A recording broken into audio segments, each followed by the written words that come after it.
I'll set the scene for you because you need to understand just how messed up that night was. I'd been working late, drowning in some overdue projects, and I didn't get home until way past midnight. I live alone in a small, one-bedroom house in the suburbs. It's not much, but it's quiet, and that's usually what I love about it. Not that night. The first thing that was off was the front door. It was unlocked. I always lock it. Always. But I shrugged it off, figuring I'd just forgotten in my rush that morning. I stepped inside, threw my bag on the couch, and headed to the kitchen to grab a beer, already feeling the exhaustion hit me like a truck. As I twisted off the cap, the sound of it cracking open echoed louder than it should have. The whole house felt tense, like the walls were holding their breath. But again, I brushed it off.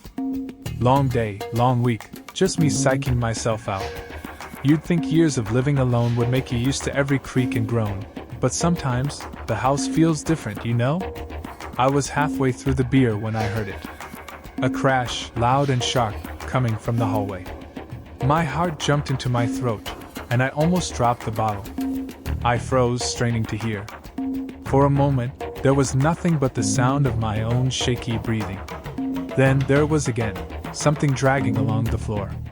The sound of wood scraping, like someone dragging furniture. I grabbed a kitchen knife. It wasn't much, but it felt better than being empty-handed. I crept into the hallway, every step making the floorboards squeak louder than I thought possible. The shadows felt darker, more twisted, like they were stretching out to grab me. I reached the end of the hall, my hand trembling as I flipped the light switch. The bulb flickered once, twice. Then the room lit up. The bathroom door was wide open. And that was the first real red flag, because I always leave it closed. Inside, the shower curtain was drawn, a silhouette standing just behind it. My pulse roared in my ears. It was too tall to be me. Too thin. I stepped closer, the knife clutched so hard my knuckles went white. "Whoever the fuck you are, you need to leave," I barked, my voice wavering. No response. The silhouette didn't move. I swallowed, my throat dry, and with one motion, yanked the shower curtain back. Nothing. The shower was empty. My breath came out in a ragged exhale, and I almost laughed. The curtain must have caught on something, creating that illusion. But before the relief could even settle, the bathroom door slammed shut behind me. The force rattled the walls, and the light went out. "Shit," I cursed, spinning around in the pitch black, fumbling for the doorknob. The room felt colder, like something had sucked all the heat out. I yanked the door open and stumbled back into the hallway, my hands shaking. The house was silent again. Too silent. I tried to calm myself down, telling myself it was just a draft, but deep down, I knew better. I stepped into the living room, and that's when I noticed it. The front door, the door I knew I had closed, was wide open, swinging slightly in the breeze. I walked toward it, knife still clutched in my hand, and that's when I saw something that made my stomach lurch. Footprints. Muddy, bare footprints, leading from the door into the house. Leading back into the hallway. A guttural, wet breathing sound came from behind me. I spun around, knife raised, but there was no one there. The breathing had stopped. The footprints had vanished. But that didn't mean I was alone. The air was thick, heavy, oppressive, like someone was standing right behind me, their breath on my neck. I swallowed hard, turning slowly, expecting something, anything, to jump out. Then, the lights went out. The entire house plunged into darkness. The only light was the faint glow from the street lamps outside, filtering through the blinds, casting twisted shadows on the walls. I backed up until I hit the couch, my hands slick with sweat. My phone was in my bag, but I didn't want to take my eyes off the darkness around me. The silence was so intense, like the whole world had stopped. And then, BM. A deafening crash from the kitchen. Something, or someone, was definitely there. I clenched the knife tighter, edging toward the kitchen, trying to peer into the darkness. "Come out, you bastard!" I muttered, my voice barely a whisper. I wasn't sure if I was more scared or pissed off, but my knees were shaking. The kitchen was trashed.